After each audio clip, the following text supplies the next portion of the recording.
Subscribe our YouTube channel and watch our videos. اہل حق کی ہے پہچان دارالعلوم، ساری دنیا میں ذیشان دارالعلوم،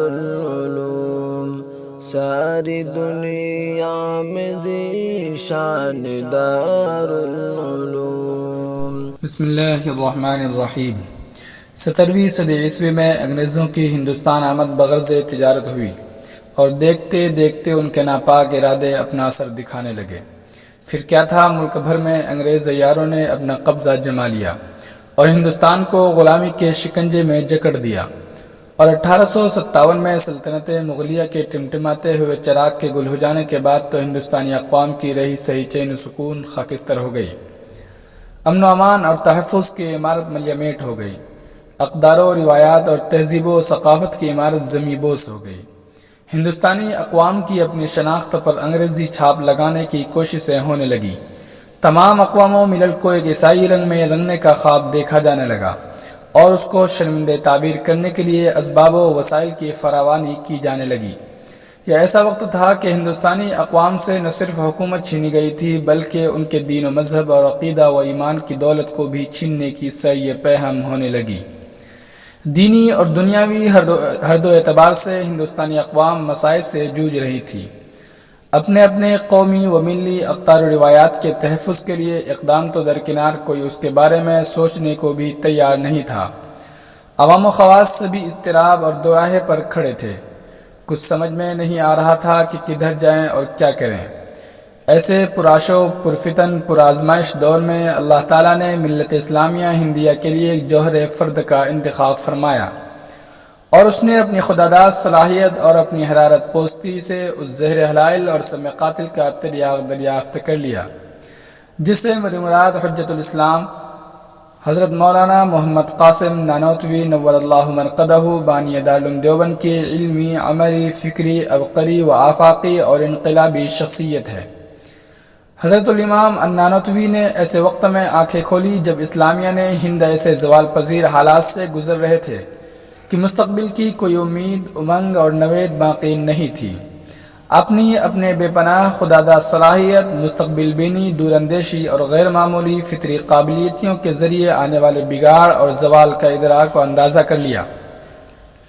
کہ جہالت و ناخواندگی، بے راہروی و دین بیزاری اور خدا بیزاری کی جو فضا قائم ہے، اگر ابھی سے اس کے مقابلے کا منصوبہ نہیں بنایا گیا اور اس آنے والے طوفان بلاخیز کے روک تھام کا بندوبست اور فکر و کوشش نہیں کی گئی تو حالات کا یہ بہاؤ، بگاڑ کا یہ سامان اور یہ زوال پذیر روش ملک و ملت اور باشندگان وطن عزیز کو اپنے ساتھ بہا لے جائے گی، اور پھر اس درخت کے تنے مضبوط کرنا، نئی پود اور نئی نسل اور اس کی شاخوں کو تراش و خراش کی بات تو دور، اس کی جڑوں کا تحفظ بھی دشوار ہو جائے گا۔ ان کے سینے میں خدا کا آخری پیغام تھا، وہ خدا کی سرزمین پر حجت الاسلام تھا۔ حضرت الامام نانوتوی نے ان حالات کا ادراک فرما لیا اور پھر ان کے تدارک اور ملک و ملت کے تحفظ فراہم کرنے کی فکر نے آپ کو بے چین و مضطرب کر دیا۔ اسی لیے آپ نے اپنی پوری زندگی ملک و ملت کا تحفظ، دفاع الدین اور اس کو اپنی شکل و صورت میں باقی رکھنے کی فکر میں صرف کر دی۔ آپ نے ملک و ملت کے تحفظ کے لیے مختلف کوششیں کی اور متعدد حربے اپنائے، لیکن جب خاطر خواہ فائدہ نظر نہیں آیا تو آپ نے اپنی توجہات کا رخ رسال سازی کی طرف موڑ دیا، اور اس کے لیے 15 محرم الحرام 1283 مطابق 30 مئی 1866 کو دارالعلوم دیوبند قائم فرما کر ملک و ملت کے تحفظ کا سامان فراہم کر دیا۔ آج آزاد ہندوستان کی تاریخ ان مخلصین کے تذکرے کے بغیر ادھوری اور ناقص ہے۔ اکابر دارالعلوم دیوبند کی دینی، علمی، عملی، ملی، سیاسی، سماجی، رفاہی، فلاحی خدمات اور کارنامے عالمی طور پر مسلم اور لائق تشکر و امتنان ہیں۔ دارالعلوم دیوبند اپنی ہمہ جہت خدمات میں مصروف تھا، یہاں تک کہ ایک صدی بیت گئی۔ ایک صدی کی تکمیل کے بعد دارالعلوم دیوبند کے ارباب حل و عقد اور اصحاب فکر و فن نے اس کی ہشت پہل خدمات اور بانیانے سے لے کر اس وقت تک کی شخصیات کو خراج تحسین پیش کرنے کے لیے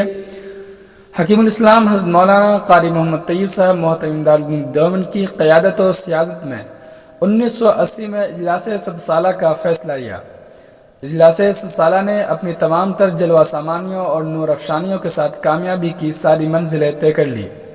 اور عالمی و آفاقی طور پر داد و دہش اور تحسین و آفرین بھی حاصل کی۔ اس کے بعد تاریخ نے ایک نیا موڑ لیا اور دارالعلوم دیوبند اختلاف کا شکار ہو گیا،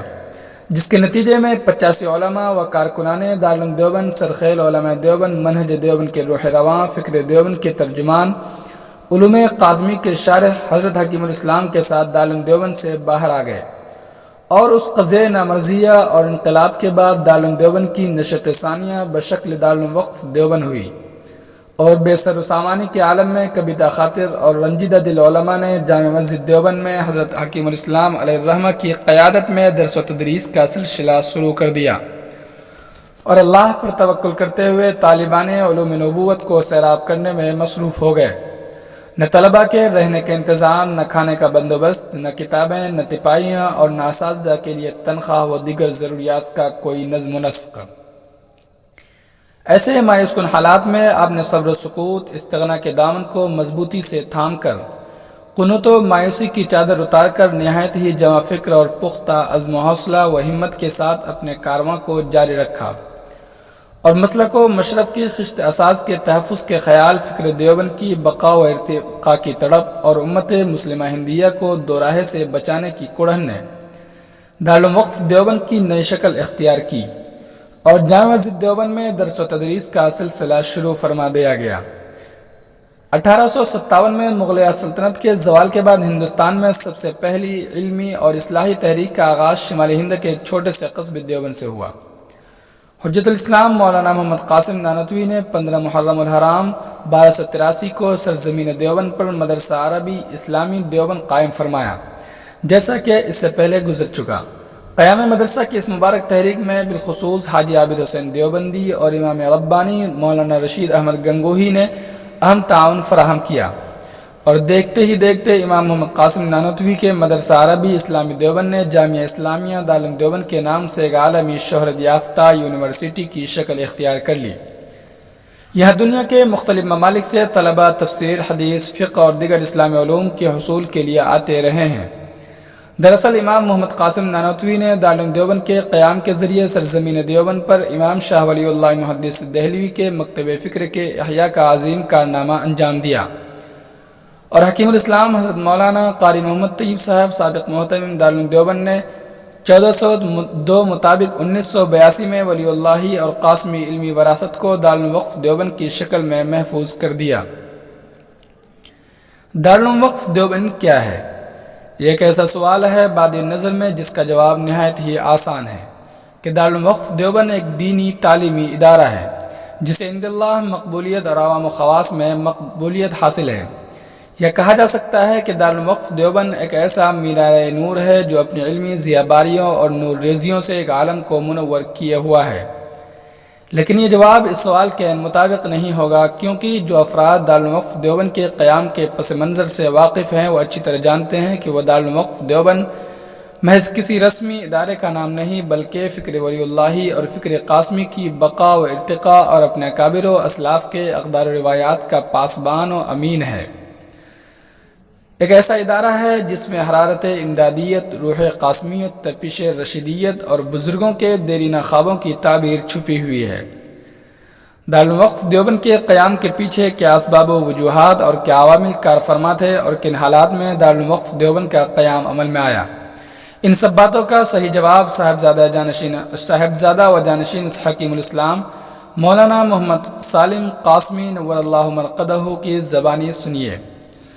فرماتے ہیں در حقیقت دارالعلوم وقف دیوبند کے قیام کی وجہ کیا تھی؟ اس سلسلے میں اتنا عرض کر دینا کافی ہے کہ جب بانی دارالعلوم دیوبند حجت الاسلام مولانا محمد قاسم نانوتوی کے حصول اشتگانہ کے بعض اصولوں کو انقلاب زباں اور گردش دورہ کی وجہ سے نظر انداز کیے جانے کا خطرہ درپیش ہوا، اور جب دارالعلوم کے دستور اساسی کی روح کو مجروح کیا گیا تو بانی دارالعلوم حضرت الامام محمد قاسم نانوتوی کے پوتے حکیم الاسلام مولانا محمد قاری محمد طیب صاحب جو دارالعلوم کے محتمم و آل انڈیا مسلم پرسنل بورڈ کے بانی تھے، اور جن میں اکابر دیوبند کا ذوق پوری طرح رچا بسا تھا، اور جن کا پابند وضع استقلال طبع تر امتیاز تھا،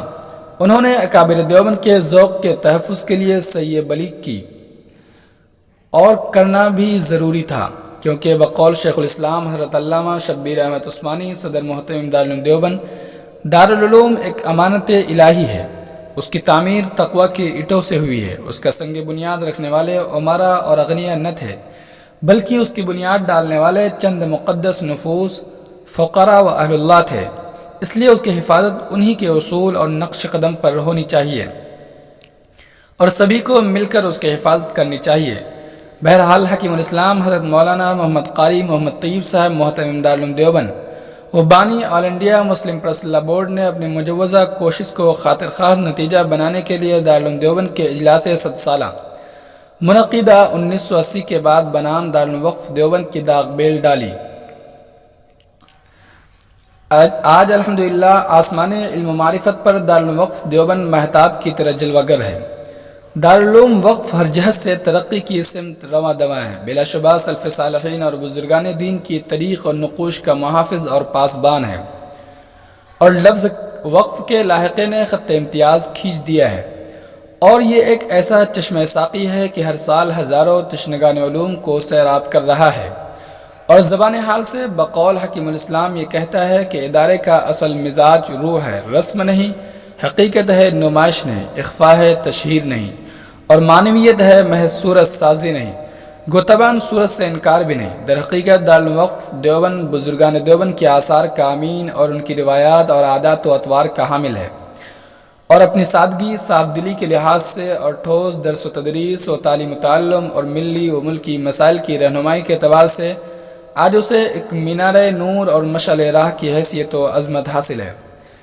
اس مفصل وضاحت سے دارالعلوم وقف دیوبند کے قیام اور اس کے پس منظر نیز اس کی اہمیت و افادیت، مقام و مرتبہ اور حیثیت عرفی سے مکمل طور پر واقفیت ہو جاتی ہے۔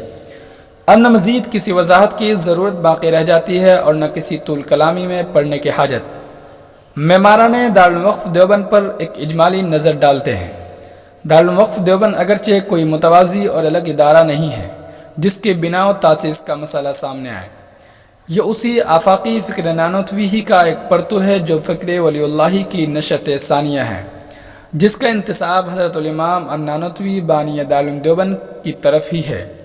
بقول خطیب الاسلام اس دنیا میں چیزیں ایک دوسرے سے جڑی ہوئی ہیں، اگر براہ راست نہیں تو بالواسطہ طور پر ایک چیز کا دوسری چیز پر اثر پڑتا ہے، اور وہ تنبہ تلقین ترغیب کا ذریعہ بن جاتا ہے،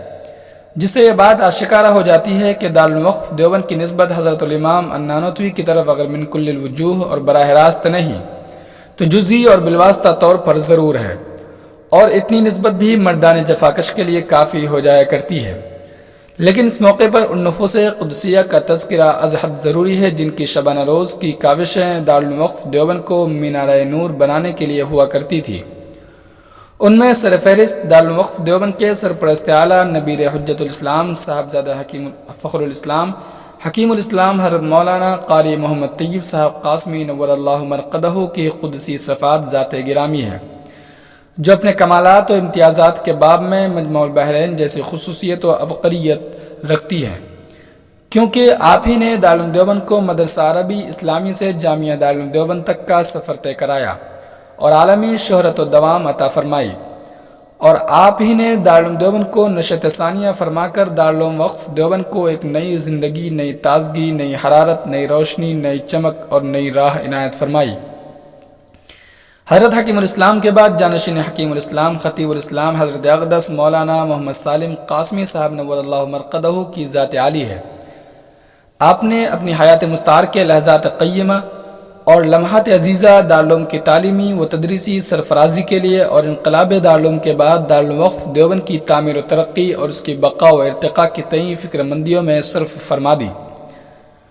بڑی ناسپاسی ہوگی اگر حضرت خطیب الاسلام کے رفقائے کار کا تذکرہ نہ کیا جائے،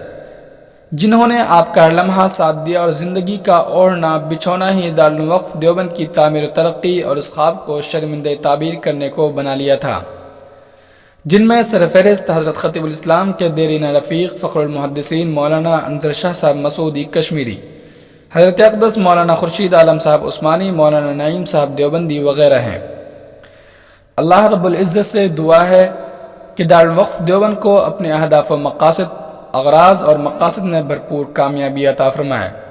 اور اس کی خدمات کو شرف قبولیت سے نوازے۔ نیز تمام ذمہ داران، اساتذہ و کارکنان، متوسلین و محبین، تمام معاونین و مخلصین اور بہی خواہان کو جزائے خیر عطا فرمائے، آمین یا رب العالمین۔